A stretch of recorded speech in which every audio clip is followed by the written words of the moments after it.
It says we got 10 folks here. Okay. Hmm?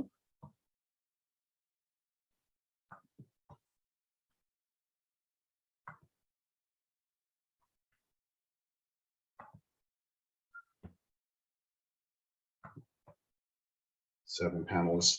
So we're going to just give this a couple moments to make sure folks can get in, and then we'll get started here in just a few moments.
Hey, David, are you there? Oh yeah, I'm here. Hey, how are you? Stressed. I'm sorry to hear that. Work day. It was just the work day. Everything just came to a head. So Yeah. I received the email, the Google Slides, and I clicked on the open link, and it said I needed access. I gave everybody access. Maybe if I make you guys editors. I just sent the request on Google Slides, so. Let me see, Livingston family. Well, that's kind of cute. Oh, sorry. I should be using my. That's okay. I'll delete the email. I won't pay attention to the email address. So. Okay.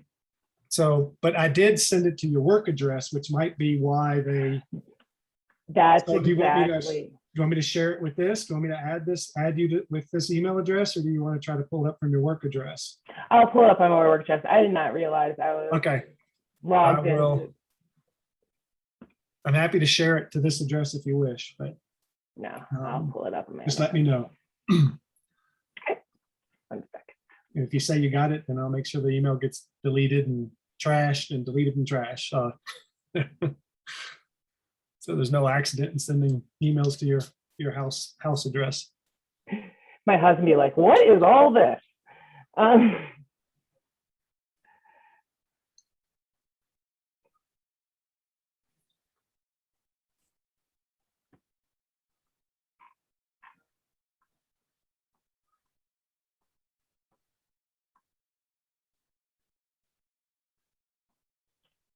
David, it says the file is too large to open. Please try with a smaller file. Can you download it? Does it give you an option to download?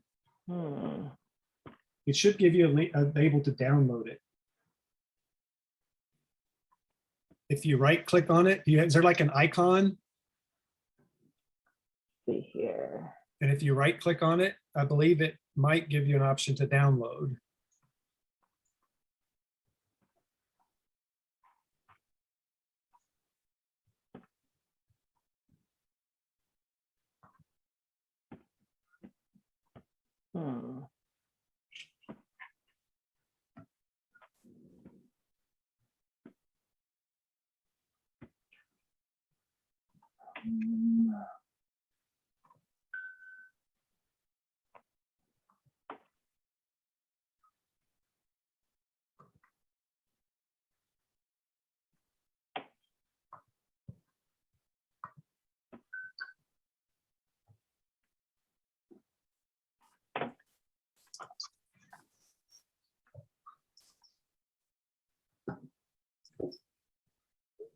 still All right. issues? You All right, still- folks. I am unable to, it will not allow me to download this, even though I'm trying, it's not giving me an option to right click. Is there a way to send this? The file is too big. It's Hmm. pretty large. Hey, this is Drew. David, could you PDF the file? I just joined, so I don't mean to. No, we can't PDF it. Well, can you share screen or something? If they let me present it, I could do that. I mean, if they give me Yeah. a presenter, then I could present it from my PowerPoint. Mhm. If you Yeah, can we do can- that. We Yeah. can do that. Okay. Or do you need Rachel to do that? Well, no, Rachel doesn't have PowerPoint. Rachel and I are splitting the presentation a little bit anyway, so it might Okay. help having presenter ability so that I can go through the slides for her as I know when she says it. So Okay, I have total. that way. Okay, David, thanks. I have total confidence in you. Thank you. Not everybody has PowerPoint. I get it. It's cost money. Yeah. Well, good afternoon, everybody. We're going to wait one more minute. It looks like we have a few people joining. As we are waiting on them to join, again, hello to all of you. I hope you're all well. It's good to see you. David, since we're going to make you a presenter and you guys have kind of been working on this right now, we'll queue you guys up and have you get us going when we start our presentations. And then we'll go from there. We're at about 5:35. It looks like we now have critical mass of our steering committee here. There may be a few folks who join who'll be joining in the next few moments, and so we'll just welcome them as they join. But I want to just say thanks to everyone who's here. If we've got any elected officials or other community members who hold office in any capacity on the call or on the Zoom this evening, welcome and thank you for being here. Tonight, we have a pretty straightforward agenda. We will go into our steering group committee presentations. Each presentation will be about 20 minutes or so. We'll hear both presentations, and then after the presentations, we'll go into some discussion on those presentations. Some questions for the steering group committee members, and then additional questions, thoughts, or reflections. After we finish that part of the evening, we finish that discussion, we'll move into public comment. Looks like we have about 7 or 8 folks who have signed up for public comment tonight. So the public comment section will be about 15 minutes, and then we'll wrap up the meeting. So with that being said, we are at 5:36 and we'll be respectful of everybody's time. So we are going to get started. I just want to again say thank you to the selection. Sorry, not selection. So I'm saying selections. Thank you to the steering committee. The work that you guys have done over the last month in between meetings, in your work group sessions, and everything that you've done to put these informative presentations together. You know, it's one thing to be at these meetings and listening and learning and hearing from different individuals, but it's another thing to you know, be putting something together and having to connect offline in between meetings and get together. Courtney, if you could send Pastor Dale Phillips and Jerry Grimes the link again. I just got an email for them. Looks like they are having some challenges getting in. Yep, I'll do that. And we will go from there. So we're gonna get started, and David, we will have Courtney put you in presenter mode, and we'll get going from there. And then if we have folks join the call, they'll just join. I think she already did because I have the option to share my screen. So Perfect. Well, then let's turn it over to you, sir, and the folks presenting with you. Thank you very much. Okay.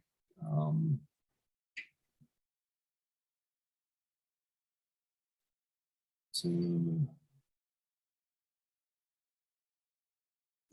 I'm getting an alert. I've got to allow you to be able to record my screen. Which is odd. Microsoft PowerPoint, share.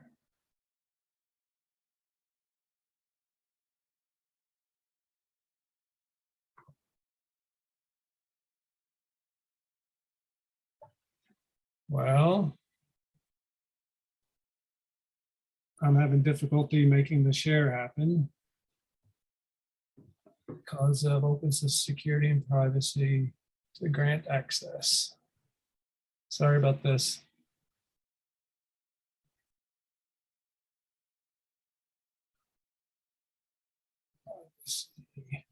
Edit. Use password.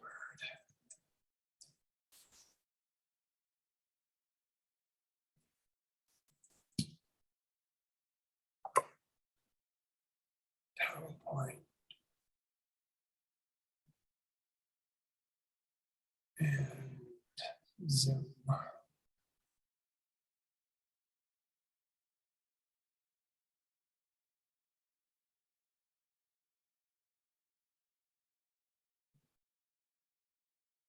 Try it now. So let's see. All right. Looks like we got you. Okay. So I'm going to start the slideshow. Hopefully you can see it, right? Yep, you're good to go. Good to go. Okay, so I'll turn this over to Rachel now because Rachel's leading the charge. Yep. Thanks, David. I'll just give you a nod when I'm ready for the next slide, if that's okay. Okay. So welcome, everyone. Thank you so much for your time today. My name is Rachel Coates, and David and I are here tonight to present our vision to you for making Park Hill Golf Course a regional park.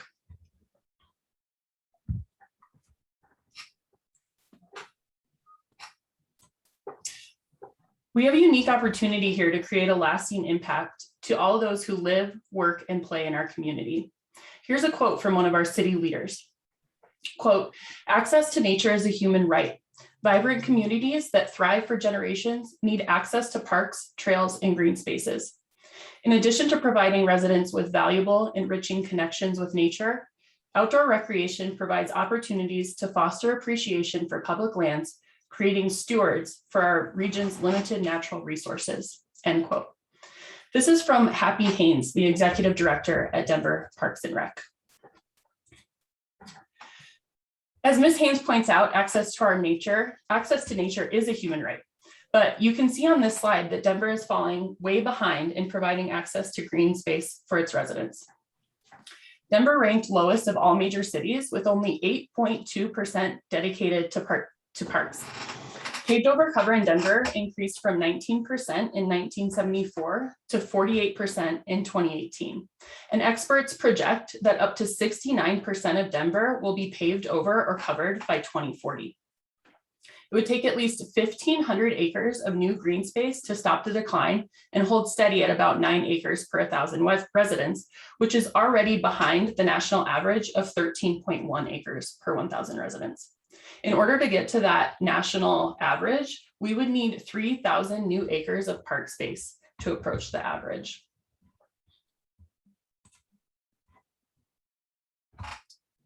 So let's imagine the benefits. Economic benefits include parks and recreation departments being significant employers within cities. Local parks help to shape perceptions of a community and its overall quality of life and help build a sense of place. Investments to improve a community's quality of life can create a beneficial cycle, meaning that you attract workers, which therefore attracts employers. With that said, small and medium-sized entrepreneurial or small family-owned companies want to create and locate in places that reflect their business's culture and values. We know that Denver loves the outdoors. In fact, recent statistics show that 92% of Colorado residents participated in outdoor recreation each year. We also know that open space gives tremendous benefits for public health. We can see improved cognitive development and functioning with increased access to green space. Also, we see reduced rates of obesity and positive impacts on mental health. We'll also talk a little bit about the environmental health impacts and benefits here later in the presentation. One note is that the COVID-19 pandemic has only heightened the need for open space to allow for people to exercise and participate in recreational activities outside of their homes. And with Denver's ever-growing population, the need for open space is also growing. Let's talk a little bit here about the heat island effect, which shows that dense urban areas are much warmer than rural, open, and green spaces. The heat island effect is caused by pavement, concrete, and other heat trapping materials causing warmer temperatures in urban areas. And in 2014, Climate Central found that Denver ranked as having the 3rd worst heat island effect out of 60 cities that were studied. Important to note that communities of color and low-income communities are disproportionately impacted by the urban heat island effect and climate change. Denver has had some of the worst air quality in the world in recent weeks, and only some of that was due to the local wildfires. So how can parks help? Well, parks use shade and leafy vegetation to moderate artificially higher temperatures caused by the heat island effect. Parks also support local wind patterns that help to cool adjacent neighborhoods, meaning that cooler air over parks then replaces warmer air in surrounding areas. Parks can also help mitigate carbon and other pollutants to create cleaner air for surrounding areas. Within a year, an acre of trees can absorb enough carbon dioxide to equal the amount produced of driving a car 11,000 miles. At the same time, trees and turf in a park will also return significant amounts of oxygen to the atmosphere. And a turf area of only 50 square feet produces enough oxygen to meet the needs of a family of 4. We've also talked in previous steering committee meetings about Denver's inverted L problem. The inverted L traces I-70 West and I-25 South, essentially tracking an area alongside both race and income. You can see in the maps on the right that the hottest places in the city are correlated with areas populated with people with lower incomes and people of color, as well as the areas with fewer trees. This includes Northeast Park Hill, Globeville, and Elyria Swansea. These communities therefore face disparities in terms of access to green space and the health benefits that come along with it. We frankly believe that people in whiter and higher income neighborhoods should not be the only ones benefiting from access to parks and open space. So next, let's take a look at the other important factors to consider in this very complex conversation. We've heard repeatedly that developing this land will help our community by increasing access to affordable housing and food. Although we agree that access to food and attainable housing is crucial, we do not believe that paving over this open space is going to provide the solution. When asked about not having a signed letter of intent from a chain grocery store, Kenneth Ho responded, quote, "We recognize that we need to develop people before we develop places. If you're looking at the challenges of having a grocery store, you need to have rooftops, you need to have people, you need to have customers. That's why we have to come up with a comprehensive solution that actually addresses both rooftops through diverse housing options and food solutions, right?" End quote. This was from the CityCast podcast that aired in May. But when I read between the lines of what Kenneth said here, what I'm hearing is we need to further gentrify our neighborhood in order to draw in a grocery store. But let's assume that happens. Adding a grocery store does not get to the root of the issue. Back in March, the Holleran Group conducted a food desert town hall, which highlighted the reality that building a brick and mortar grocery store does very little to address the food insecurity or improve health outcomes for our community. Many local organizations featured in the town hall expressed interest in utilizing the existing land and irrigation system to provide modern farm to consumer models, making nutritious food truly accessible. Here's a quote from one of the presenters. Quote, just providing food access in your community alone is not enough to actually see a change in behavior and therefore a healthy outcome. So access alone is not enough. You'll still see adverse health effects, if not even greater, because now they have access to even more of the bad choices. So it's more of a complex process, end quote. And that was from Daniel Craddock from the Family Tree Market during the Food Desert Town Hall in March. One presenter during the town hall also used the term food mirage, which is the concept of giving the illusion of access to food, but costs remain prohibitive. As we know, most of our food insecure neighbors are not flush with cash, wishing that they had a grocery store that they could just walk to. Again, developing this land does very little to address the needs of our community. Next, let's talk a little bit about affordable housing in our neighborhood. Our neighborhood needs more affordable housing, right? We don't disagree, but let's look at Westside's track record. Out of 1,100 total units to be developed at Loretto Heights, Westside is only committed to 12% being affordable homes. Pancratia Hall has 74 affordable micro units, which is half of the 12% planned. Also, Westside to date has made no commitments to the number of affordable housing units that they plan to include in the Park Hill Golf Course land. None of this is guaranteed. It's also important to keep in mind that because of the lack of existing infrastructure on the open space, Westside would likely need to utilize a metro tax district to finance the necessary infrastructure for the development, just like they did at Loretto Heights. This will have a significant impact on the property tax assessments to pay off the bonds typically held by investors, ultimately leading to unaffordable development on this land. Although the golf course land does not have the existing infrastructure, commercial properties surrounding the land do. So we'd like to take a look at other properties in this area that have significant potential for future development. David? Thanks, Rachel.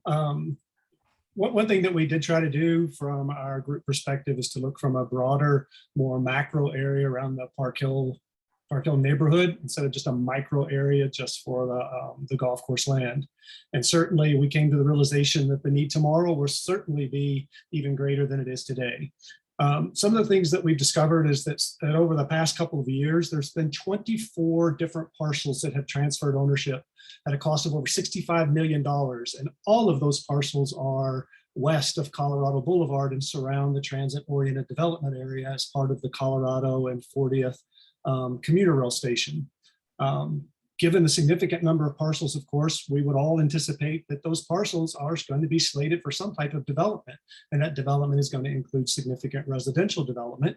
And as well, what an amazing place it would be for a future grocery store. Why does it have to be on the Park Hill Golf Course land? And of course, just east of east of Colorado Boulevard, which is of course east of the 40th and Colorado Station, Urban Land Conservancy has plans in development for approximately 45 townhomes. Half of those are going to be affordable / income based for purchase, which is a great thing for this area. It's not just a rental piece, it's for purchase. And alongside these will also likely be upwards of 350 high density affordable priced apartments, which is a significant addition to the affordable piece in the Northeast Park Hill area that people are constantly and rightfully asking for. This said, thanks to many affordable building partners, there exists already today 156 affordable homes at Park Hill Station. Park Hill Station, of course, is also east of Colorado Boulevard, and it's one of the red dots pictured above the Park Hill Golf Course land.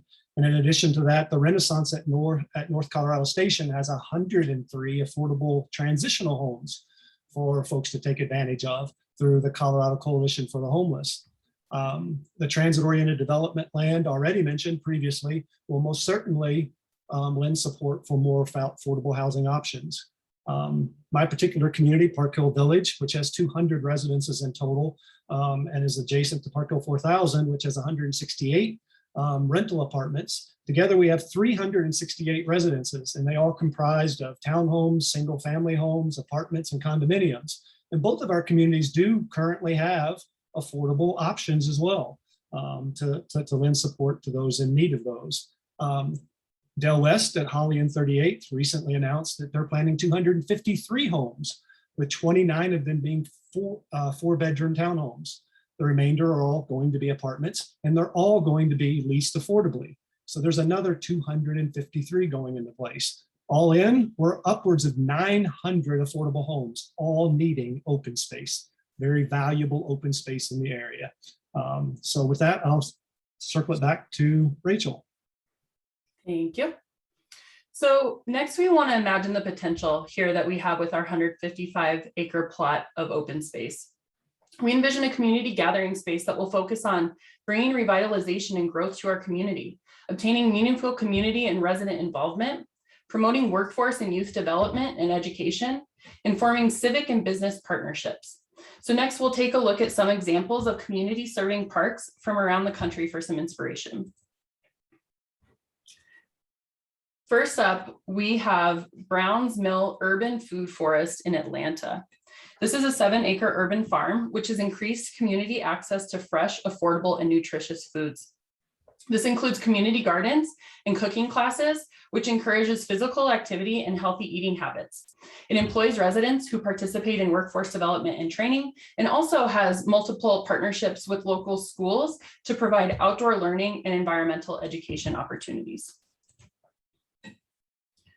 Also in Atlanta, we have Kathryn Johnston Memorial Park. At this park, residents receive paid training in the trades, such as construction, masonry, landscaping, and green infrastructure design, as well as receiving training in other soft skills and financial literacy. This park also features rain gardens, which captures storm runoff. And here, community members can engage in environmental education programs to learn about urban ecology and green infrastructure. They also support the local flora and fauna to increase the ecology within the area. Next, we're going to take a look at Rogue Park in Detroit, which is 1,100 acres, providing community gathering places with a multitude of amenities, including golf courses and driving range, baseball diamonds, tennis courts, swimming pools, playgrounds, bike trails, and organic farms and community gardens. This park is owned by the city, but it's maintained by local organizations to increase buy-in. And we would love to see some of the local organizations featured in the Food Desert Town Hall have a place in our future park. We also want to expand on what's already being done in Park Hill. We would love to see dedicated and permanent space for the Mending Roots Forest, the weekly food truck hub, charity runs and walks. We would love to have a dedicated home for the Black Arts Festival, Jazz in the Park, and other cultural activities, as well as local artisan fairs and farmers markets to support small and minority-owned businesses. Another benefit of the location of this park is the proximity to the 303 Artway. So we can help support the 303 Artway in their mission to reclaiming Denver's streets for people walking, rolling, biking, and using transit to build safe, healthy, and equitable communities.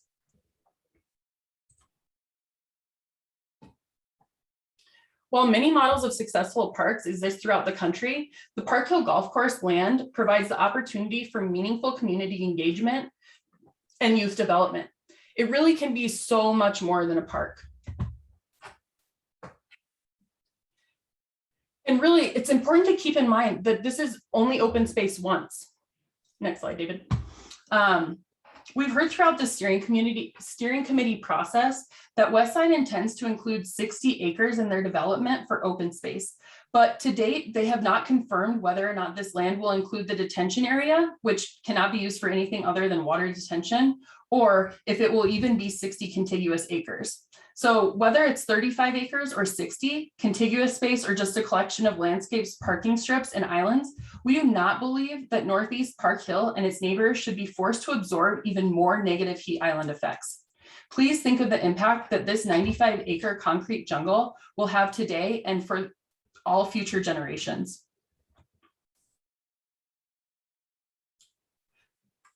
I want to invite you to please enjoy this moment of nature and take note of what this open space looks like today. We strongly believe that this conversation is about more than development. It's about our values as citizens, neighborhoods, a city, inhabitants of this fragile planet. It's about the agenda of a profit-focused developer versus the values and benefits of nature and parks for all residents. This is about green space versus concrete. Please don't let developers sell you a mirage when we already have an oasis.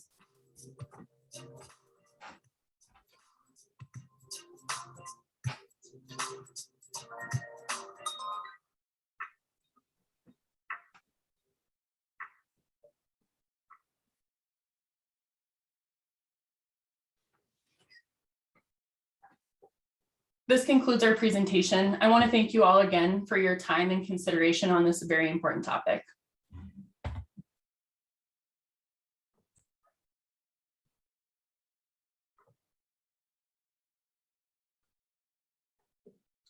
All right, thank you. Thank you very much for that presentation and information. Thank you to all the members of the group who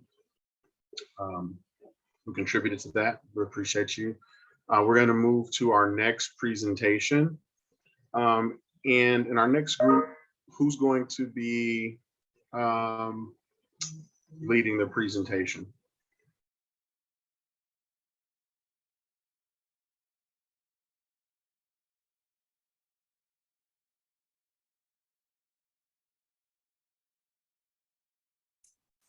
Dr. Ross, do you have a specific order that you want each group to go to?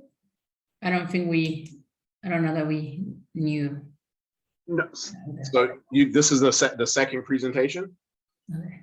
Who's leading that, or who's giving the presentation rather? What is it- is the second presentation? Do you have a group name? Yes. So Mohammed and. Okay. Yes. So this is Mohammed. I can share my screen here in a second. Give me 1 second.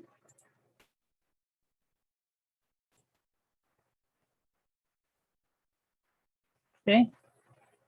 So you should be able to see my screen, and I'm gonna move this to present. And this is the mixed use group. We talked about what options there are available for mixed use for this property. Our team members were Lisa, Mohammed, Evelyn, Jury, Patty, Eugene, Imam Ali, Jeff, Chanel, and Pastor Dell. And there was one more, I don't know who's the other person. So the questions that we were tasked to answer is why is our view important for the community? What are the benefits of it? Any potential pitfalls? How does it work in ideal scenario? What are the must-haves? Any concerns? And if the vision was limited, 3 to 5 things would be most critical. So we mostly use the data from the survey that was done, and the following slides will go over these questions. And so Jury, you are first to talk about the Park Hill history.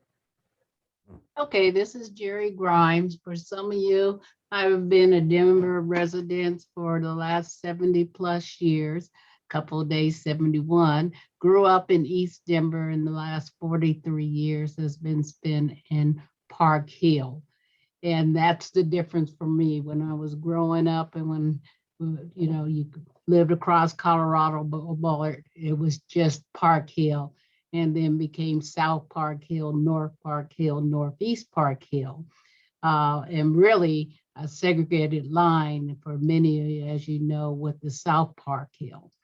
But what I do know from the history of growing up, that it was, you know, Holly Square was an anchor to the neighborhood and everything surrounding it. Even the location that Hope Center's vocational program is in now was an old Safeway store. But for those who may, you know, it was a vibrant area as it related to, you know, Capri Chicken and the Skyland before it became Hiawatha Davis. Black-owned businesses, dentists that you could go to, the cleaners, Horizon, all owned by Black owners, the Black churches. It was a feeling of family and community in regards to whoever was on your block. You knew each other, you talked to each other, you supported each other, and it looks very differently now.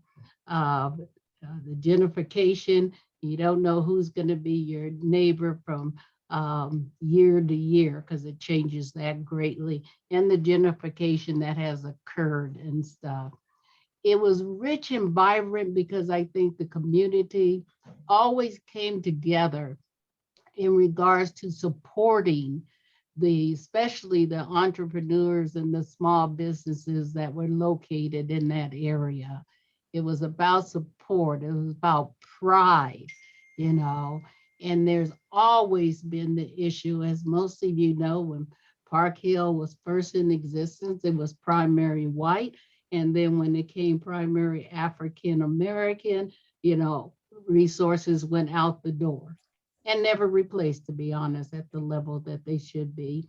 And now you're seeing with the gentrification, yes, we still have a population of African Americans and an increase in Latinos, but also a significant increase in whites moving into the neighborhood as well. And I think when we talk about resources for Park Hill and its history, it's resources that every neighborhood would want. They want the availability of open space. They want the availability to have grocery stores in their own neighborhood. They want to be able to go to the family restaurants, because that is also how the community really bonded together. That's how they knew each other, because they were going to the places. Everybody knew each other or your family members.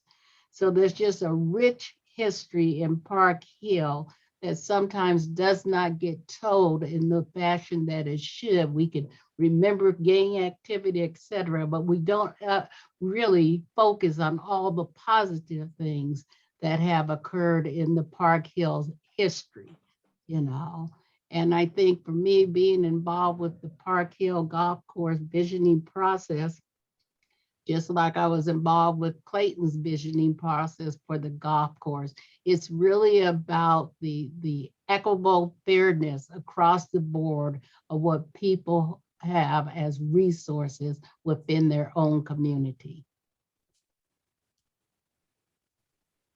That's kind of overview. I know we're on the time. Thank you, Jerry, for giving us that overview of the neighborhood and what it was and what it has become now. Next up, we have Pastor Dell and Imam Ali talking about what lessons we can learn from Montbello and Green Valley Ranch.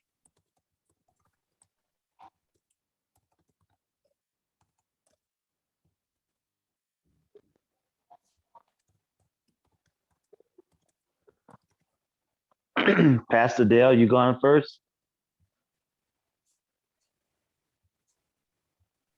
I don't see Pastor Dell on. I've emailed him a few times with different links and asked him if he needed additional assistance, and he has not replied. So, Mom, sir, I think you might have to take it away. Okay, I did get an email from him that he needed the link resent, because I was having trouble getting on, but he did respond. He needed the link. Yep, and we've resent the link to him a few different times, and I haven't heard anything since 5:38. Imam Ali, if you want to take the lead on this slide, please. Certainly.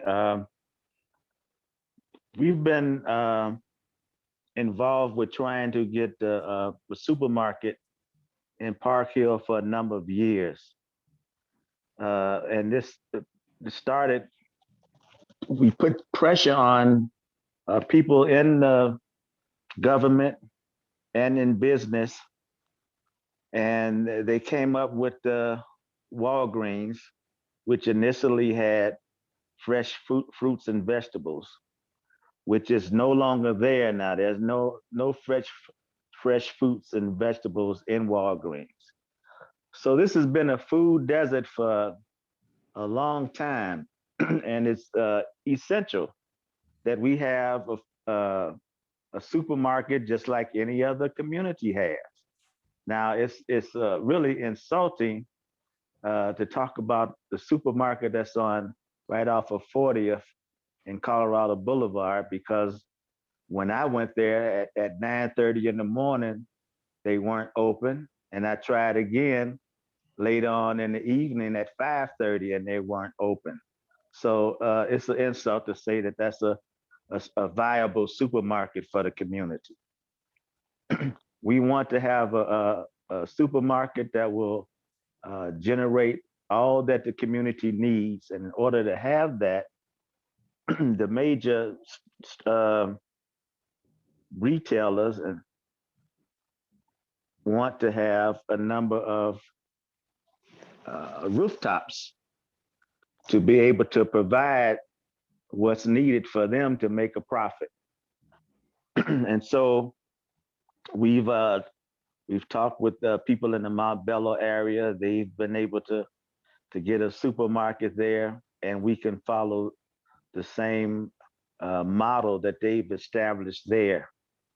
And it's gonna have to take almost a simultaneous effort with affordable housing and the supermarket being built. And that's where we are right now.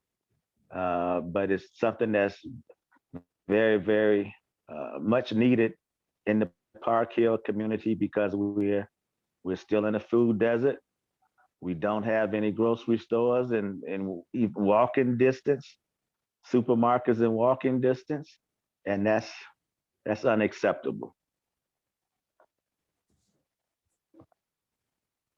Thank you, Imam Ali. In the same vein, next up we have Pastor Downing talking about local businesses and restaurants. Thanks, Mohammed. That's not my phone. So Jerry and I had an opportunity to meet with James Roy to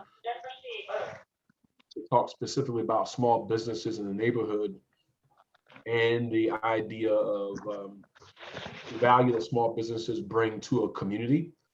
We talked about the fact that, well, of course, we reviewed some of the information from James's presentation early on in the steering committee process, and then talked more specifically in our conversation with him about the way in which small businesses, particularly locally owned business, obviously contributes to the vibrance of a community, that community's sense of pride and connectedness. And so what James talked with us about was the idea that in prior moments, if you will, where there was opportunity to rebuild or to strengthen community for a variety of different reasons, that the community's interests for small business were overlooked. What he cited was the Holly and the fire that took place at the Holly, and how obviously that shuttered some really significant and important local businesses, people who are both a part of the community and entrepreneurs in the community, who are both returning wealth in the community as well as stimulating the same, which obviously stimulates pride in that same community. And so what James talked about was, in that specific instance, that with the fire that destroyed the Holly, that afterward, that what took place in the Park Hill community did not help to replace those local business owners, that those persons lost their businesses, never recovered. And as a result, more than the brick and mortar, the idea of how local businesses strengthen a community, help to build self-esteem in a neighborhood and sense of self-awareness and a sense of self in general, those things went away entirely. And so we just talked about the value of small businesses in a neighborhood, again, beyond brick and mortar, but the idea that these are persons who are part of the community and who are investing in the community and who are exchanging, if you will, sharing in the cycle of community together.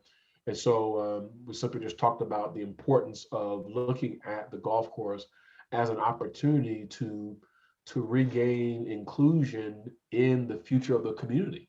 So not only did you lose, obviously, what those businesses brought to the community in terms of goods and services, and in terms of the building of communal wealth, but also just the idea that persons who were germane to the neighborhood are included in its thriving moments, in its growth, in its future. And so it is our firm belief that with the absence of that in the future of this community, you overlook, you negate, you run the risk of excluding persons who have the potential to really build a strong sense of self and build community in a neighborhood. And we think that the mixed use approach to the golf course can certainly help that to come to pass. So thanks.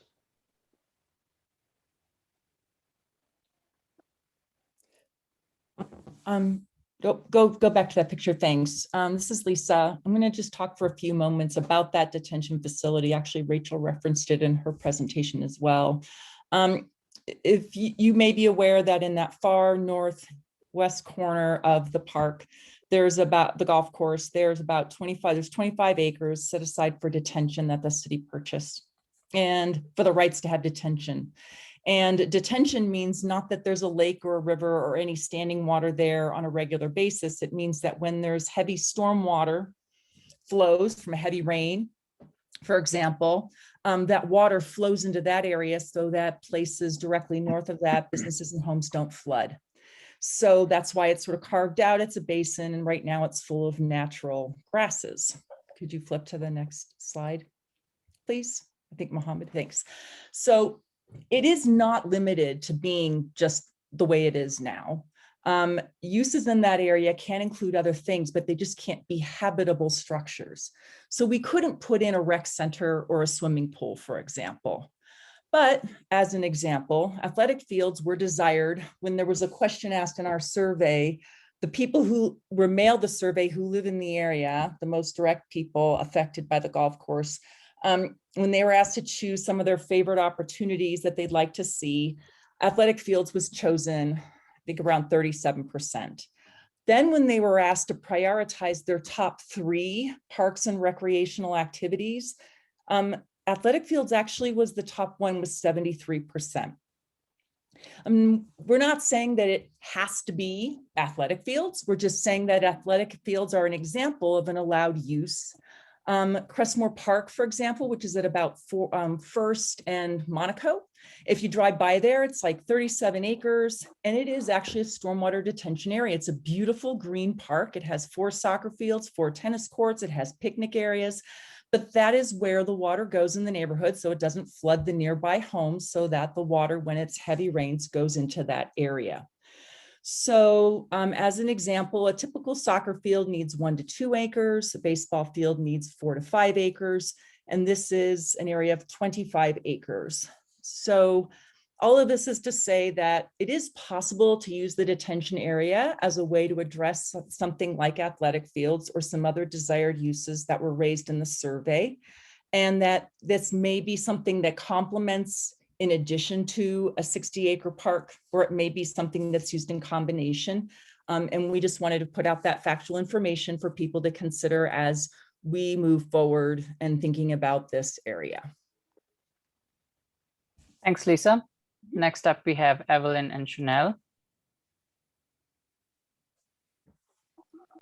Hello, everyone. This is Chanel, and we discussed in the mixed use pretext of this development, the community benefits agreement. And what a community benefits agreement is a contract signed by a community along with the real estate developer that requires the developer to provide specific amenities and or mitigations to the local community or neighborhood. For instance, the community benefits, it maximizes the returns on local government investment in development, and it delivers community benefits as a smart business option. And the CBAs are contracts enforceable by parties because they take form of a written agreement. They are most effective with large development projects in urban areas with diverse community coalitions when the developer is motivated to garner community support to obtain benefits, such as public subsides, sale of public property, zoning changes, etc. To my knowledge, the developers that are partaking in this particular land have been involved with the processing of prior community benefits agreements. And as a use for development, we suggested this to be clause to take place so that they are reliable and held liable to what the community wants developed. And that's it. We do realize that while there are several pros to community benefits agreements, in doing some research, there definitely is one pitfall that we wanted to ensure that for this process, in terms of the mixed use approach, that we wanted to avoid would be the long-term accountability aspects of community benefits agreements. Specifically, one of the areas of concern in using a community benefits agreement is that because projects such as this proposed, such as this one, mixed use take so many years, the opportunity for the existing community group to disband for various different reasons over the course of their period can sometimes create accountability issues. So as a means to support a potential community benefit agreement, we are asking that there be some legislative aspect or action taken to create an additional layer of accountability. And some of the possible suggestions include the creation of an advisory board, similar to how we are here tonight serving as steering committee members. But this advisory board would stand alongside the entirety of the process. So not just the visioning process, not just the small area planning process, but the zoning and the multiple additional meetings that will be required when the land is developed. In addition to that, we discussed that there definitely needs to be more legislative power in terms of using some creative policies. And so we are asking council, when they are reviewing our recommendations, to consider a mixed use as an opportunity, that they get creative and innovative about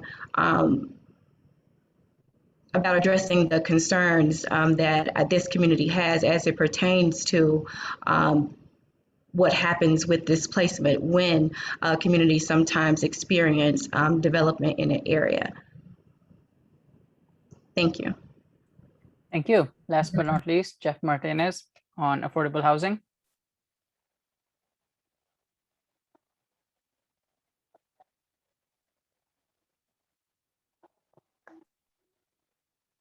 Courtney, do we have Jeff on the call? No, we do not. Okay. Over to you, Dr. Ross, then.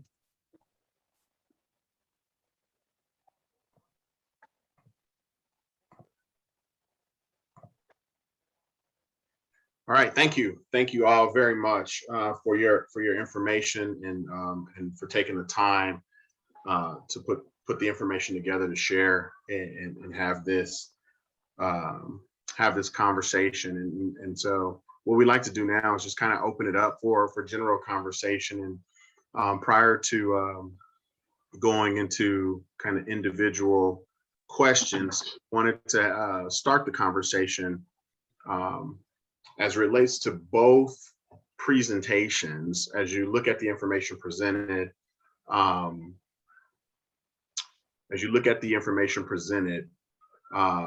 what stood out? What did you like about the presentations or the information as it relates to providing a service or being a part of the community?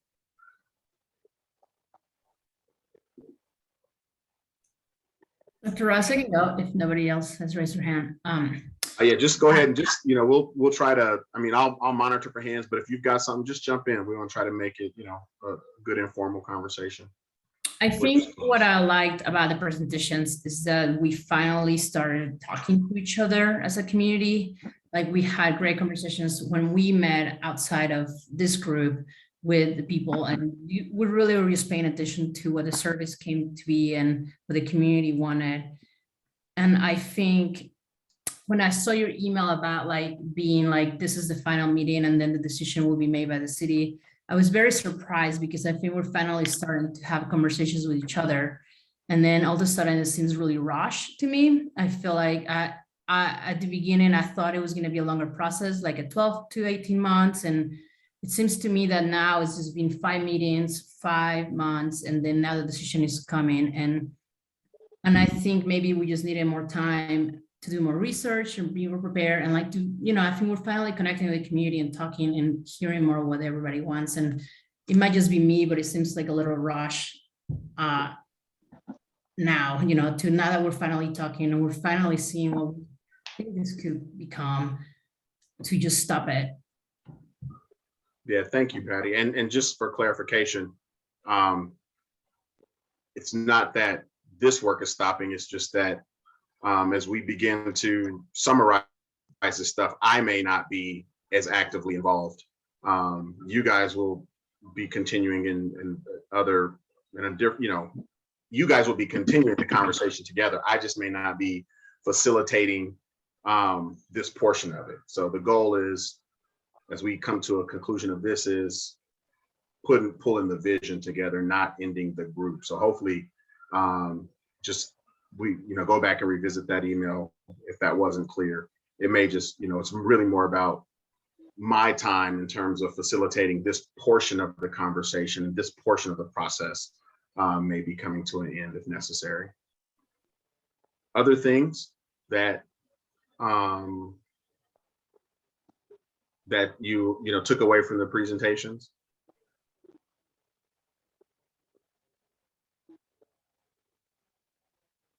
Well, I think attainable, affordable housing is a very important issue that needs to be addressed. Affordability now is in Denver itself, housing is unattainable. You have something like close to $600,000 is the average price for a home. So this prices out a great deal of the community. So it has to be addressed. Otherwise, we will only have people of privilege being able to afford housing. And that's what we don't want. We want to have equity when it comes to affordable housing. Any other thoughts about, thank you, Imam, any other thoughts about the presentations and information that you found good or helpful for the community?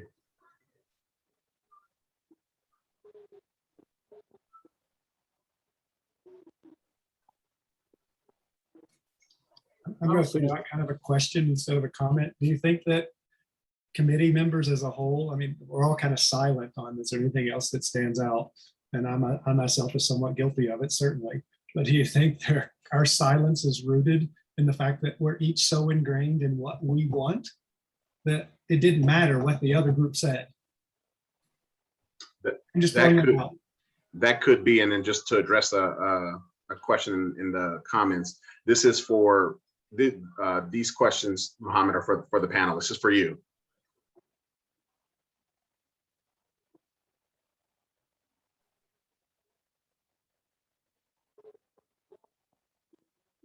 I can talk again. I mean, David, I really like your presentation, and there are definitely a lot of facts in there that made me think of maybe, you know, we do need more park space. And I think, but I also am thinking of the community, what they want. So, you know, I mean, I think all the information that you guys provided was very beneficial to me individually. So thank you for sharing all of that.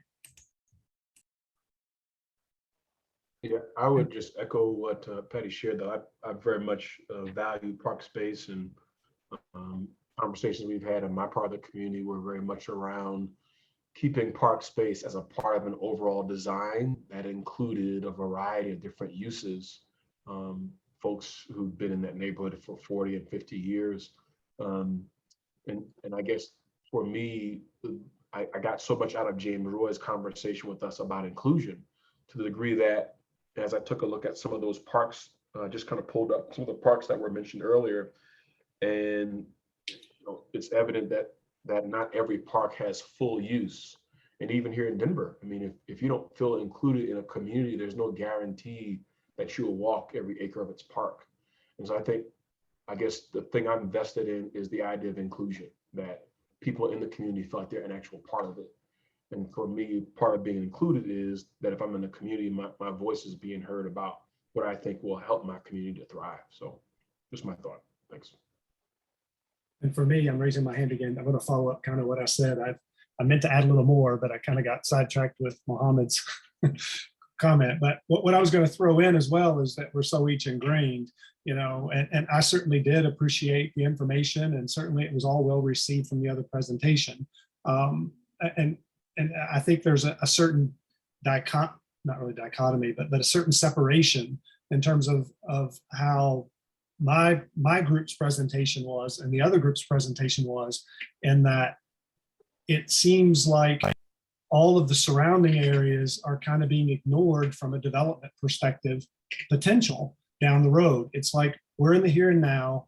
We have to develop this piece of property that's 155 acres and there's nothing else. And I think my group's position kind of focus is what happens once this land is gone? You got all this land that's around the Park Hill Golf Course that has prime opportunities for development, that has infrastructure, and that TOD development that's going to happen around Colorado and 40th is on the radar, and it's going to happen. Those properties weren't acquired for no reason at all. And I just think that I need to come to the middle a little more in the welcoming of the potential for development. But I also think Denver itself, not necessarily group to group, but Denver itself needs to start understanding that it's not about this single piece of property of land in terms of it being a park or not being a park, developed or not being developed. It's what will that park do in 20 years for all of these people that are going to be here? Because you're not going to build that 155 acre park on the west side of Colorado Boulevard. It's just not going to happen. And you're going to have 5,000 people living across there. Where are those people going to go? So that's just my commentary. So. Thank you, David. Others? Dr. Ross, this is Sandy. I'll speak if it's okay. Sure, please. Okay. I really wanted to give thanks to Evelyn and to, I think, forgive me, Sean. Oh, I apologize. Chanel. Chanel, my apologies. I really do appreciate you guys as part of the presentation, especially the thought about potential legal actions. Oh man, I would be so thrilled if I thought for a minute that a CBA and or that there might be some legislative actions that could actually protect the community. I just, it just isn't there yet. And I don't want to be the negative Nancy, but I do want to say that I certainly appreciate that vision, and anything possible that I can do to see that comes to reality. I'm working with you, and I would be working to try to encourage city council to do the same, because it's really time for developers to stop having the say and all of the hands and all of the dealings.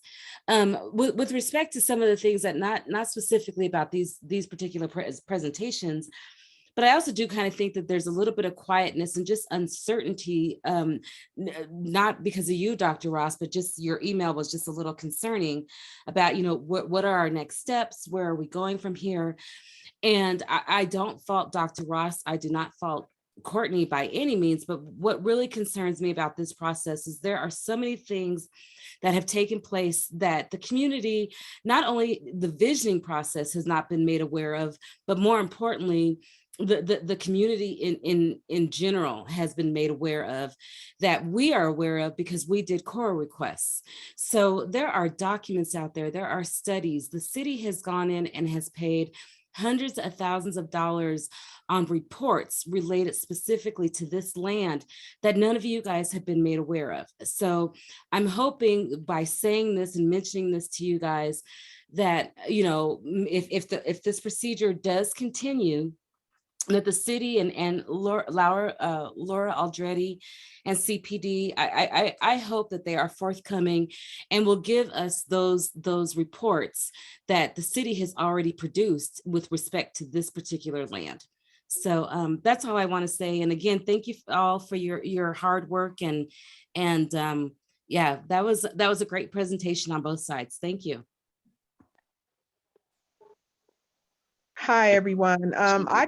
I forgot, we wanted to also address the tax issue. I think that was brought up in the first presentation in regards to if there is a bill on the property for housing and the increase of taxes for other residents.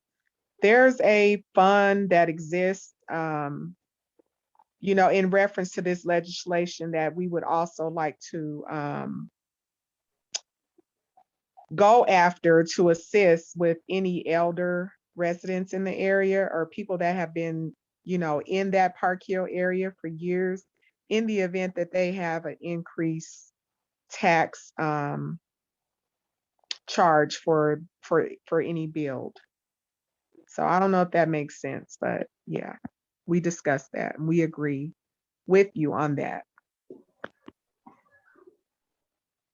Thank you. Did anybody have any big takeaways or kind of aha moments, maybe things that you didn't know or hadn't heard before? I didn't have, sorry. I didn't have any huge takeaways, but I did want to respond to Sandy and just say thank you for acknowledging that we understand that there definitely has been an accountability issue citywide when developers come into the area. That's not to say that an individual is for development or anti-development, but it is to say that communities' voices truly do matter.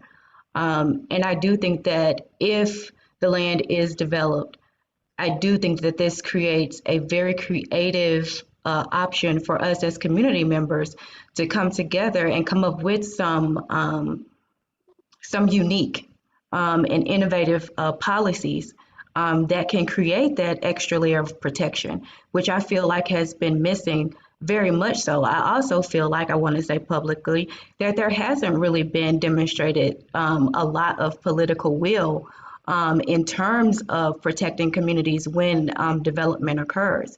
And I think that aside from me agreeing with the other remarks of my colleagues, which I already put in the chat box, I also think that we actually all have a lot in common, more than we do differences. I personally feel like there's no reason why we all can't get some of what we want. This group has not said that we didn't want a park or that we were anti-park. As a matter of fact, there's enough of land so that there is a nice big park for people to enjoy, as well as some of the things that this community desires, especially when you take into account some of the inequitable issues that were addressed at the beginning stages of this process. And so when I think about the community as a whole and being inclusive and implementing equitable strategies and tactics, I think that if we work together more than separate, regardless of the political tension that we are experiencing right now, I think we'll get a little bit further in the process. And so, Sandy, I just wanted to just say thank you so much. I actually did learn a little bit about parks tonight, so I wanted to shout you guys out on that too, and not leave you hanging on that. Thank you for listening. Thank you, Evelyn. Kenneth.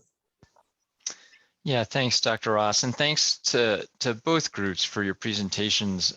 It really was helpful to hear it, you know, from the community. And I think just a couple of things. One, I appreciated that the parks group identified a couple of things, a couple of parks that they were really interested in seeing and as examples. And what I heard was, you know, that there was the 7-acre park at, what was it called? The Brown Mills Food Forest. We'll take a look at that and see what that is. It sounds like a really interesting park. The Kathryn Johnston Memorial Park is 3.4 acres. And we'll take a look at that too. And I think what that acknowledges and what we really appreciate about them bringing up these two parks is that you don't need necessarily 155 acres in order to accomplish some really great things. You know, I think that we want to have the conversation about what details within the park, whether it's food forests or athletic fields, or actually not or, and athletic fields and community centers in order to really create something that the community broadly can utilize. So that's one thing. And then secondly, also just appreciate the desire for a community benefits agreement. I've said it before in the chat and I'll say it again here. We fully intend on working on a community benefits agreement with the community. I actually was involved in the first community benefits agreement that was signed in Denver around the Gates rubber factory redevelopment. It set a new bar for a lot of things, including worker wages, affordable housing, and also accountability around all of that. And I hear you loud and clear in terms of a desire for accountability. I also really appreciate your desire for innovation and creativity, and also want to move through with all of that. So the other thing is I would also look to the city to potentially describe just kind of general overall processes related to large developments. There's actually it's codified in the city's ordinances in terms of what needs to happen, and there's a lot more process that will involve the community going forward, but it's more the city's process, so I'll let them describe it. And then I also, Chanel, the idea of a fund to mitigate property tax increases is something we'd also love to talk about. What really is encouraging is that we're starting to get towards finally some creative ideas here. And I think that's the dialogue that I think all of us would like to have. So thank you for the work that you guys put in and for the time you spent. Thank you, Ken. Other thoughts on big takeaways?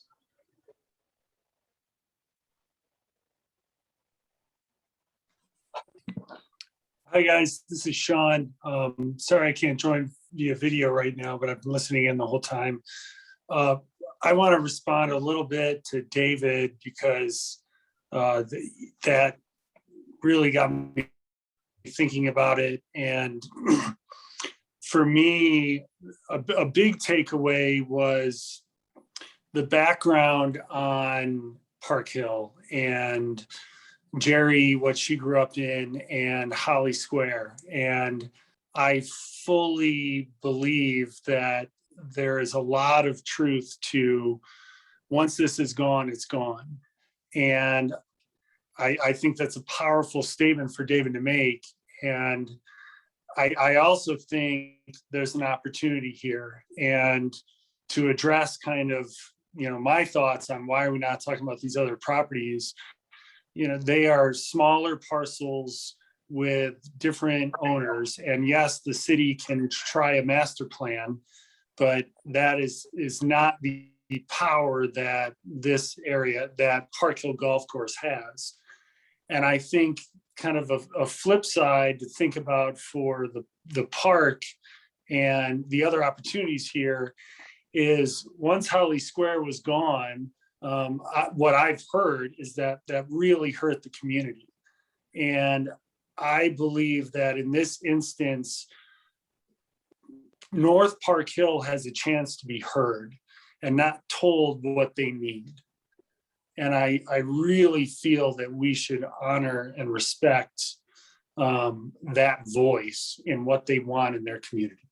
So that for a takeaway for me, that really just understanding everything that has happened and what is now possible really came home for me. Thank you, Sean.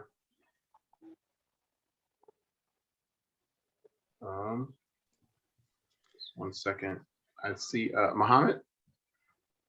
Thank you, Dr. Ross. I would also like to say that even though the golf course is called Park Hill Golf Course, it would have also a lot of impact on communities that are across Colorado Boulevard, so like Globeville, Clayton. So we also want to make sure that whatever we are deciding for the future of this golf course, we include those communities across Colorado Boulevard. Just because they are not part of Park Hill doesn't mean it doesn't really affect them as well. Thank you. Thank you. kind of want to open it up to, any challenges or additional questions you may have because of this, and then just open it up for general thoughts or questions that you guys may have after listening to both presentations and comments up until this point.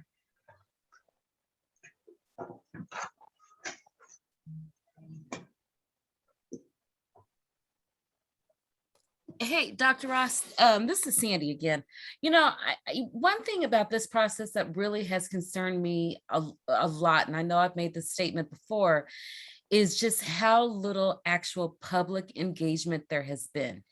2 meetings for me is just not sufficient. And personally, this is your meeting, this is Courtney's meeting, this is everybody else's meeting, but I personally would like to hear the questions and be able to respond to any public questions. That's just my personal opinion. Thank you. Thanks, Sandy.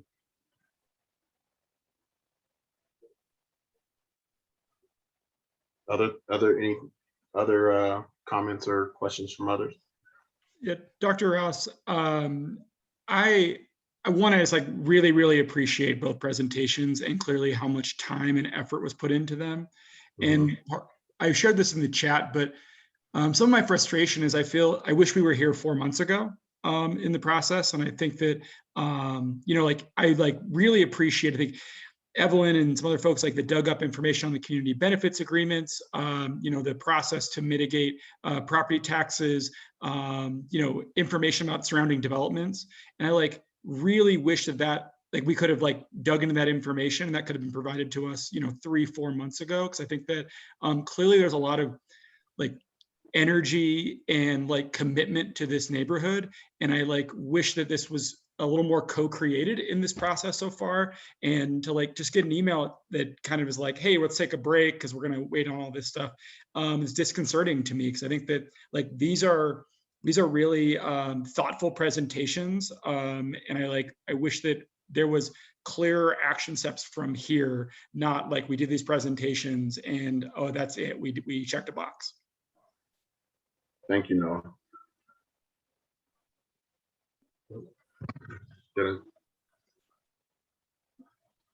Sean, did you have something, or your screen just moved on my screen? So I don't know if it was just kind of a random deal or if you had your hand up.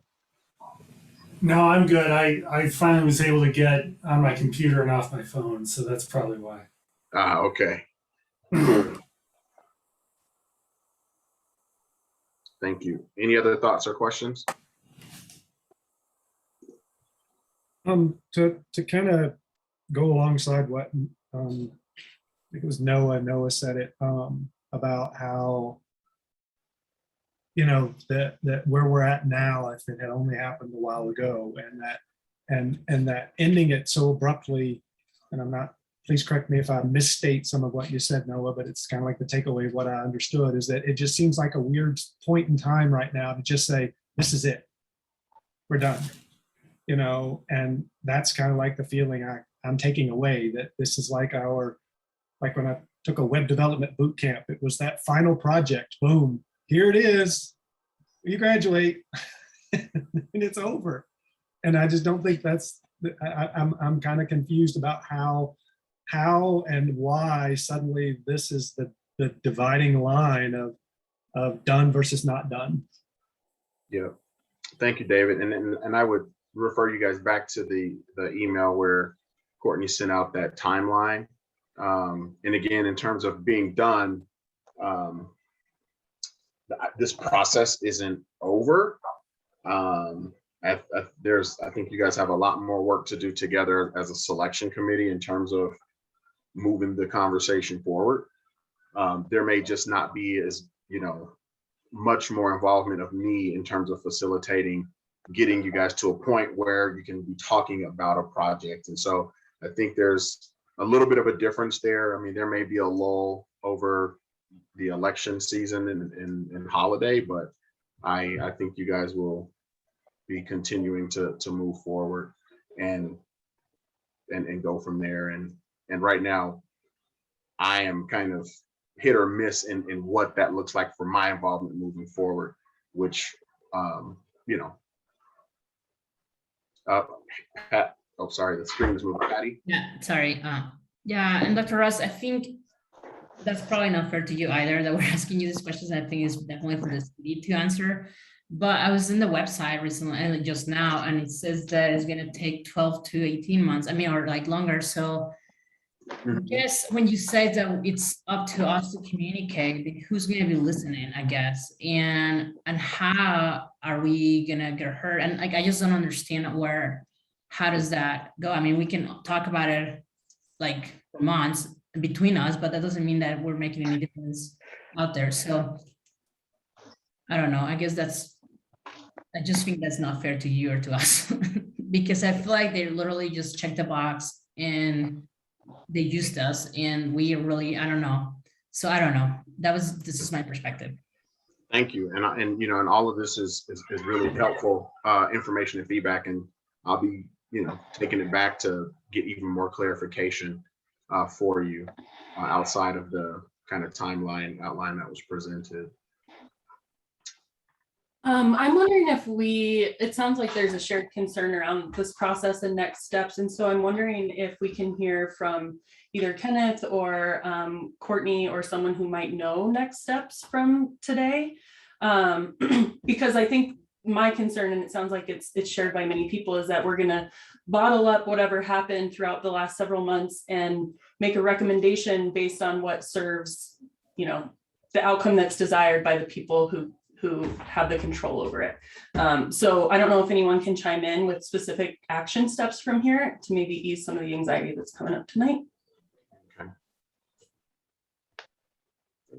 And maybe I can provide a little bit of clarity. We've you know, talked a lot about the process, and you saw the timeline, and you know what this is we're determining that you know, the high level picture. We always talk about this process and, you know, the different inputs and determining, you know, should the property revert back to an 18-hole golf course?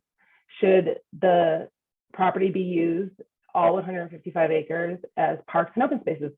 Or should there be some level of development on this site? And we're answering that fundamental question, and that's kind of that decision point. You know, next, if a community vision supports the idea of adding new uses in the area, we'll continue, you know, working with the steering committee, the community, to draft policy recommendations on how to achieve that vision. If the vision was to be all park spaces, then we would look at a park planning process. But we have to determine through this process what is our next step, and that's what we are doing. Does that make sense? I mean, where are the recommendations coming from? Like, we haven't decided anything. So I guess no is the short answer to that making sense. So we have the inputs. They're essentially, the steering committee is providing input through this process. We have the community's input, the community navigators input through the community voice, the survey, the community survey, community input and through other channels, the community open houses, the public meeting, and all of those, you know, those are inputs that go into the city's decision on the next steps of, you know, are we moving forward with a park plan? Are we moving forward with a small area plan and a park plan, or something else?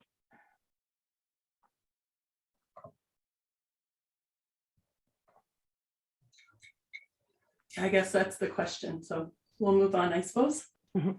Thank you. All right. I had a question. Oh, let's see here. This is Lamone.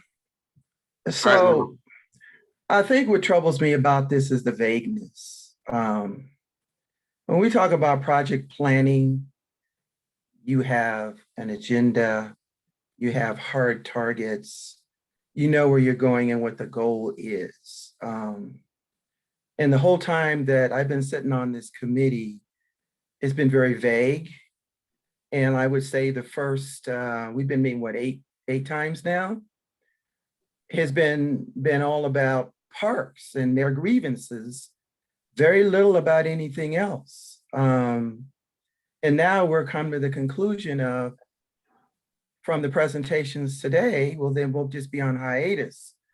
I need to know more about what our hard targets are.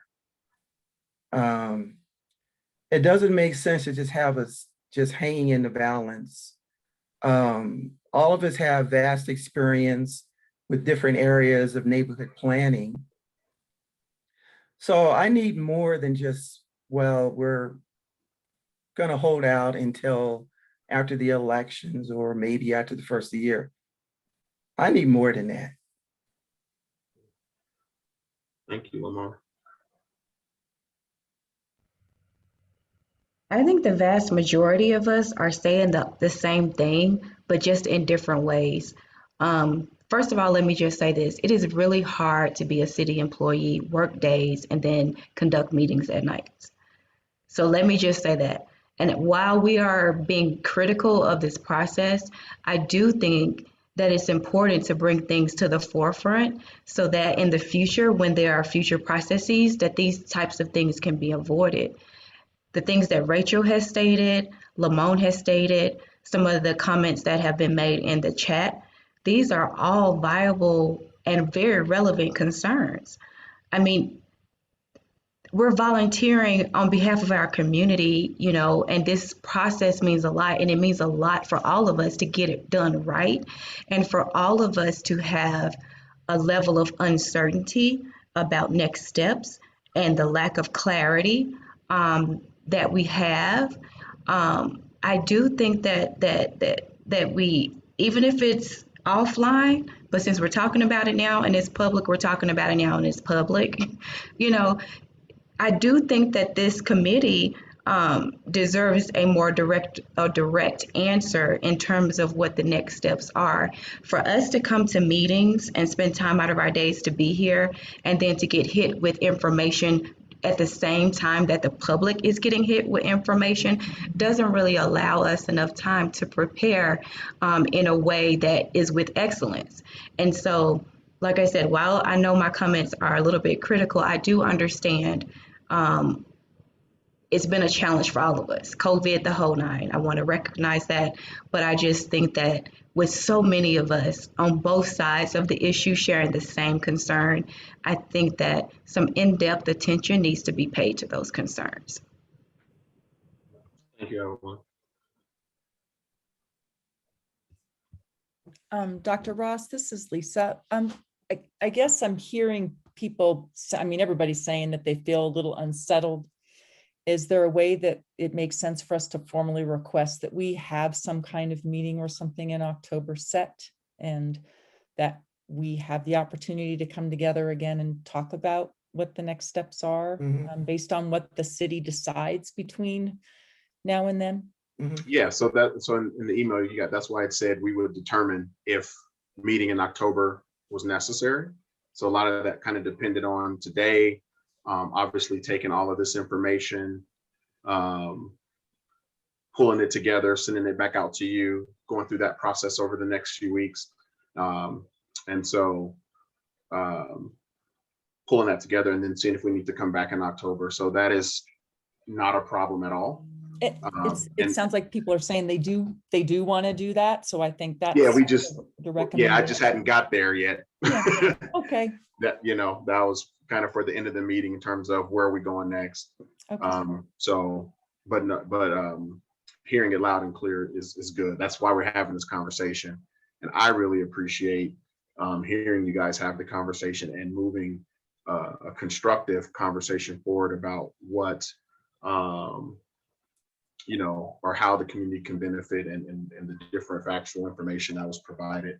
It was just great information tonight. And so I echo and just appreciate all of that from everyone. Patty, your hand up. Yeah, and just following up with Lisa, I think it would only be fair for the city to come and present to us and tell us what they have realized from all their process that they like in the past 5 months, and so that we can talk about it openly, because I think that's the only fair thing for them to do. I mean, in my opinion.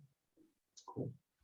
Dr. Ross, if I could just jump in really quick. This is David Gaspers with the city, and really appreciate all the conversation here tonight and the really constructive conversation, especially about some of the things you liked and didn't like about the presentations, and completely understand maybe some of the unsettledness, I guess, of where we're at in this process. It is different for us as staff. We consciously tried to step back from this and let Dr. Ross, as a facilitator, have these conversations. It's about you and having your input about what you see happening at the site. So we've tried to do that. And there was other inputs that we've been trying to get in front of you, including those technical studies, the survey, and the navigator reports, right? We spent a lot of time on that the first couple of meetings. And then there was requests for other types of conversation, right? Before we could start to have these constructive conversations about what you actually envision for the site. So, I mean, we support, if you need the October meeting to have more of these conversations, that'd be wonderful. We haven't come back to you, Patty, to your point, because we're still listening. We haven't made a decision. I sure haven't as staff. And we haven't, had those discussions with our executive directors on how we move forward on this, because opposed to a typical planning process, we're doing a plan. We were told that's not where we were at with the community when we started this, that we needed to actually simply just focus on vision. What do we want to achieve here? And then we can start talking about an actual plan process, whether that's planning for a park or planning for something else. And so we've been very hands off. We really appreciate all the hard work and conversation that you guys are having, especially tonight. And we'd look forward to continue to engage with you as we go forward, and be able to communicate how we go forward once we decide what type of process this is. I hope that helps. Thanks, David. Is it possible for us to meet in person, or is it too much because of COVID? Well, depending on where we are at that time, I mean, just based on what we're seeing, in my opinion, is probably a mini super spreader to put us all in one room. But that's definitely a conversation that we could entertain and look into. But I think some of that depends more on the variant and what we're seeing with the Delta and the Eta and Iota and everything else that's happening as it relates to COVID. But definitely a question that we can raise. Imam, thank you.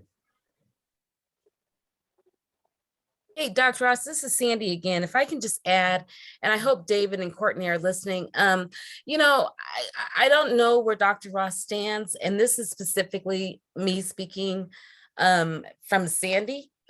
But I just want to say, I would really like to see Dr. Ross continue in this process.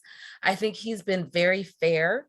I think he has, I thought Dr. Mosby Tyler was as well, but I really feel like he has done a fantastic job as being a facilitator and has been fair. So I don't really know what that means, but I just want to put in my plug for Dr. Ross to continue this process with us. So anyway, just thought I'd say so.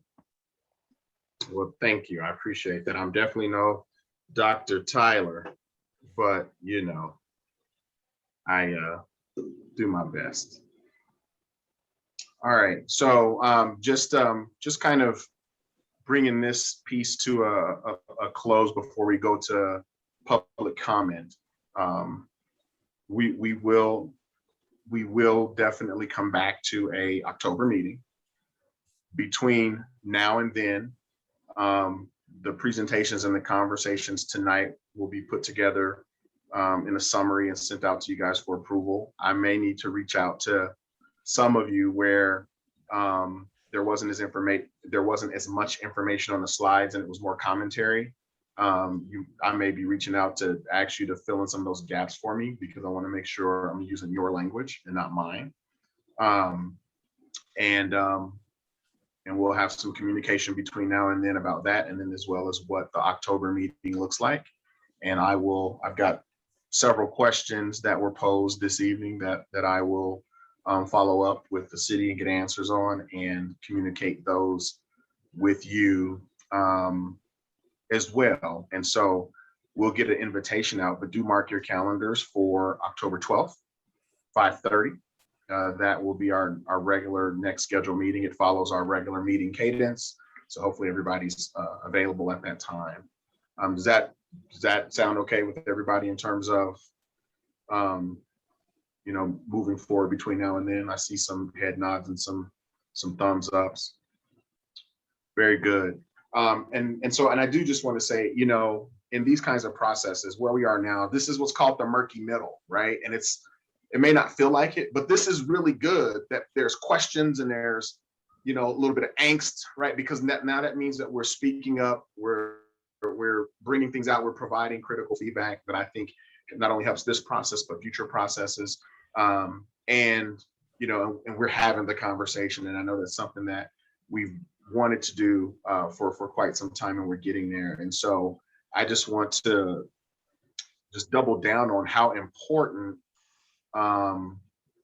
tonight was, and how appreciative that I am of you guys for doing the work in between the meetings, because you could have very well not done much and then come back tonight and had some philosophical statements to make and not have really good, solid presentations. They were very informative. I think everybody's thinking a little bit more and differently, and I think that there'll be some processing that happens, and there'll be some aha moments that even happen overnight and to later in the week. And so, I just, again, want to say thank you for that. It was really, really important and just fantastic work. It was great to sit back and watch and be a part of that. So thank you very much. I want to move over, Courtney, to our public comment. It looks like we have 7 individuals who have comments this evening. Yes. Like that. Okay, just one second. All right, on my end, the first person that I have is Lloyd Guadalupe. Is that correct on your end? Yes. Okay, give me one second. Is he ready? She is ready.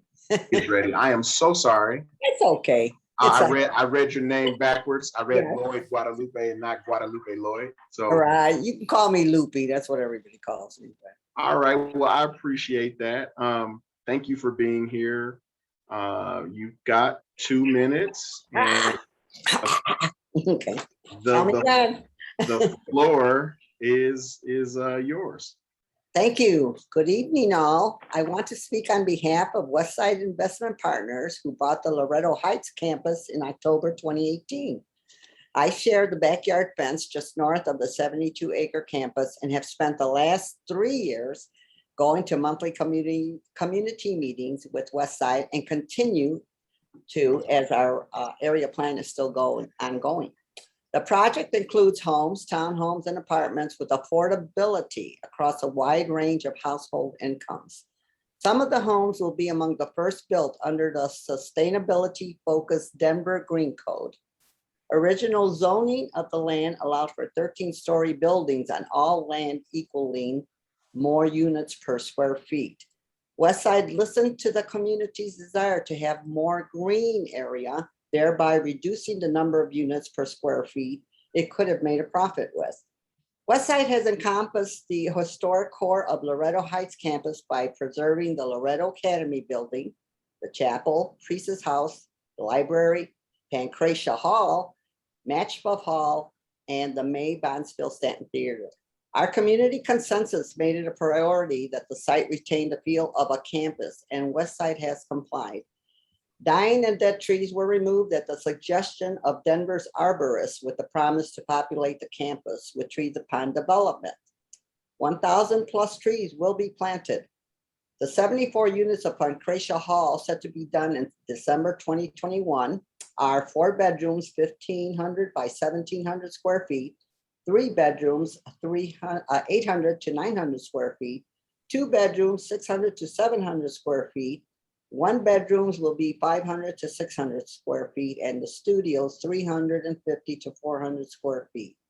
As with any negotiation, there is always give and take, and Westside Investment Partners listen to the desires of community, RNOs, and interested parties who attended the monthly meeting to brainstorm this project together.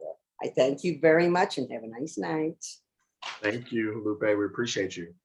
Thank you. Next up, we have Muriel Williams-Thompson. Muriel?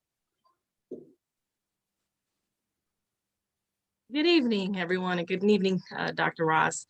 Thank you for having this meeting. I actually just wanted to speak as a member of community who grew up in Park Hill, someone who's just stayed close to this process and is very concerned with that. I've been a member, I've been in Colorado for over 40 years. So first and foremost, I've seen everything that you could possibly see. But I also want to speak as a real estate professional who actually sees the housing shortage that we are still facing right now. Even in the month of between August and September, active inventory, if you want to purchase a home, is even down another close to 12%.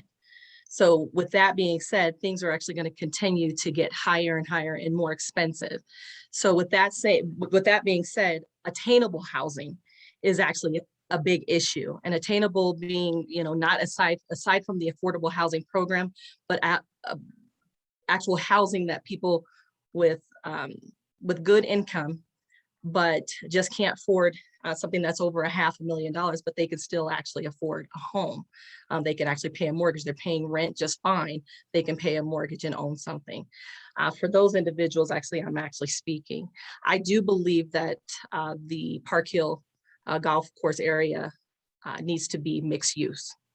That is very needed. We can't go another year, 2 years, 3 years, 4 years, 5 years. We can't go another decade, another generation where we're not having the basic of needs met by those who actually live in that area and want to move back to that area. So with that being said, I actually do support the mixed use that has been presented this evening. Thank you, Muriel. Thank you so much. Next up, we have Maria Flora.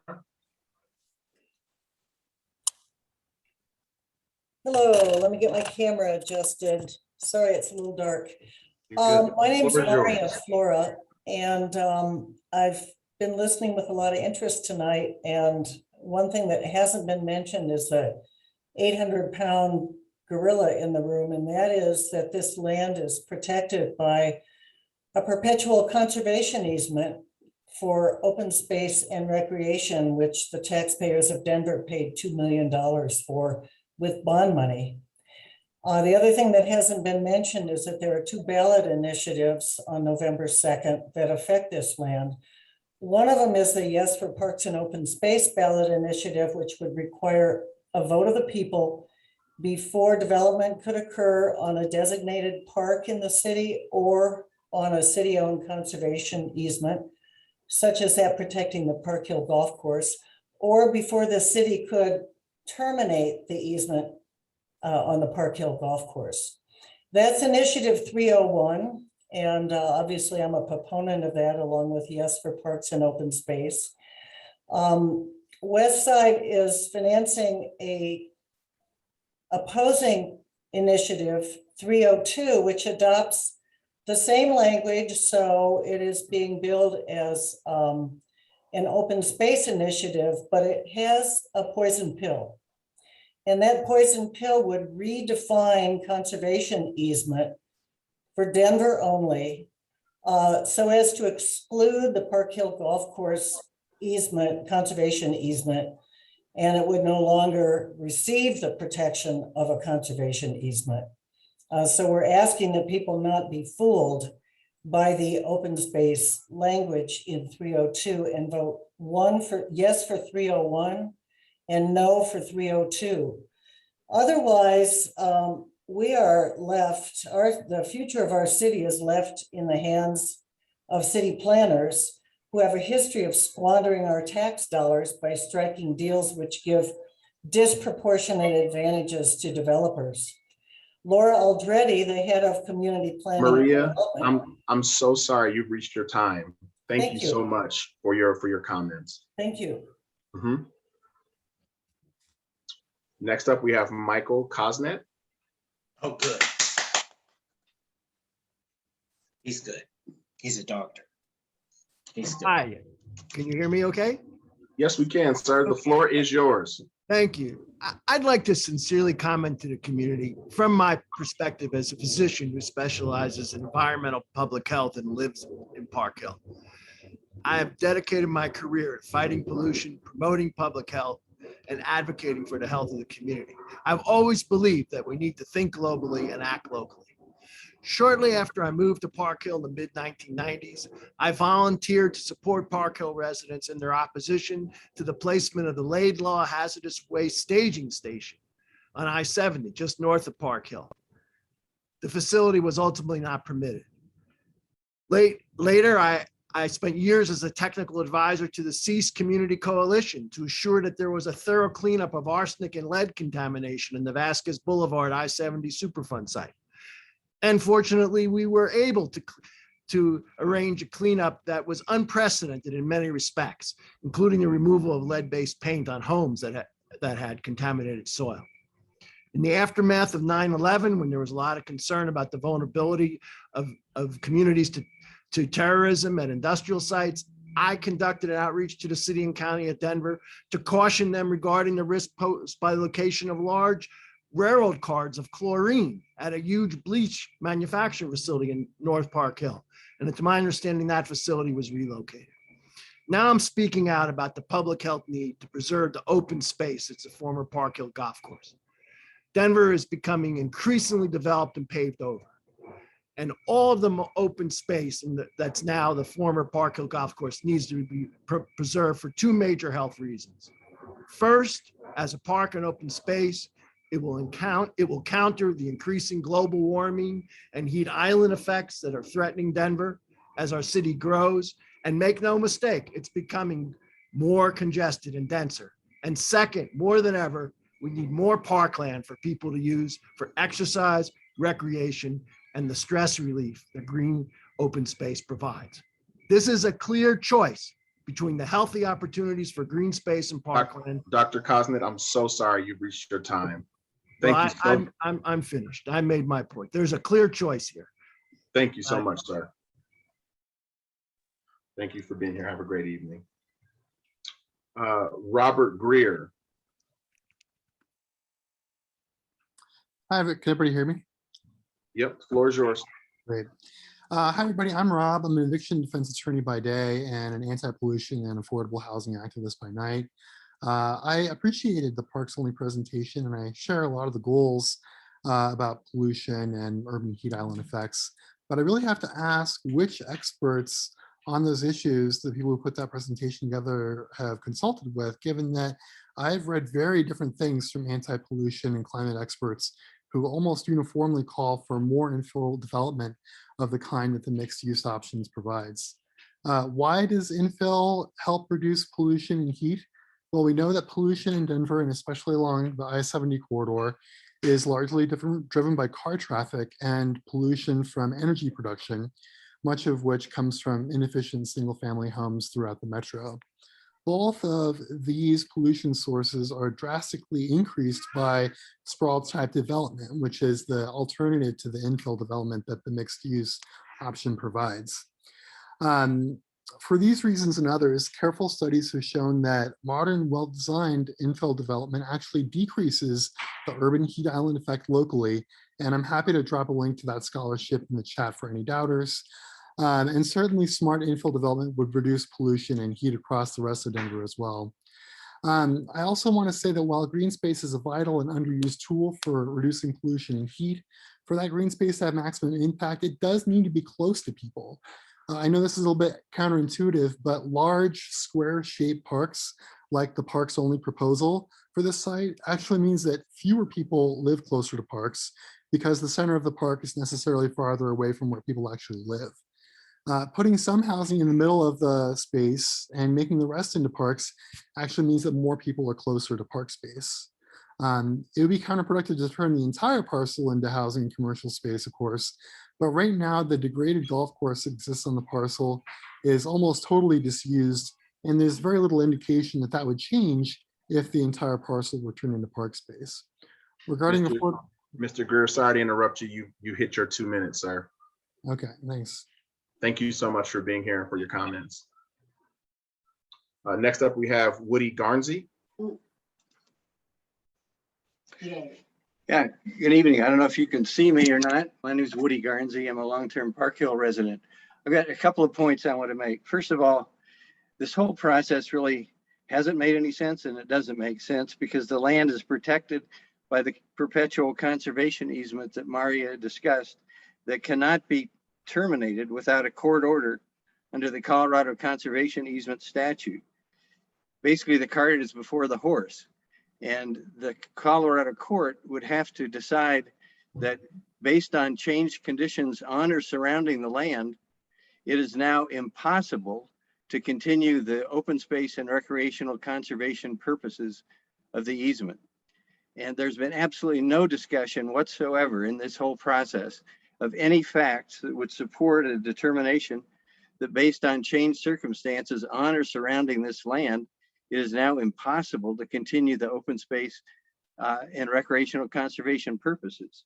The second point I want to make is that it's premature, assuming there's going to be a planning process now, to stop this process now without critical presentations on really important issues. One is on an alternate interpretation of the conservation easement. All you've heard about is the city's interpretation. Second, there's been no professional presentation on the public health and environmental benefits of preserving 100% of the land. There's been no analysis of the underutilized and undeveloped land east, west, and north of the Park Hill Golf Course land where significant development is going to take place. It's going to be very dense.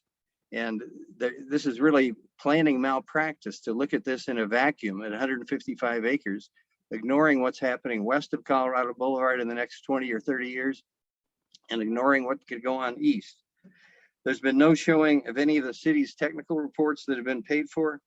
There's been no real analysis of existing affordable housing or the plans that are in the works already for affordable housing. So frankly, I think your process is very flawed.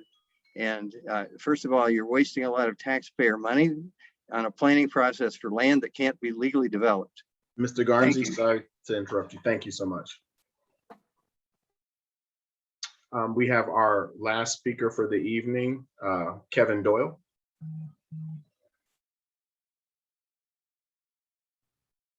Thanks, Dr. Ross. Yep, My name's Kevin Doyle. I live right behind the former Park Hill Golf Course. I represent the community that owns that 90-foot barrier net everybody sees. And, you know, the conservation easement was put here for a reason. And ironically, we're all here today to talk about a reason why and how, and a way to get rid of the easement or change it. Very frustrating. David Martin mentioned how many affordable units are in his neighborhood that also abuts Park Hill Golf Course. But my entire community was built as an affordable housing community. We have an owner occupancy restriction. And we spent over $500,000 maintaining ourselves. Denver spent $2 million.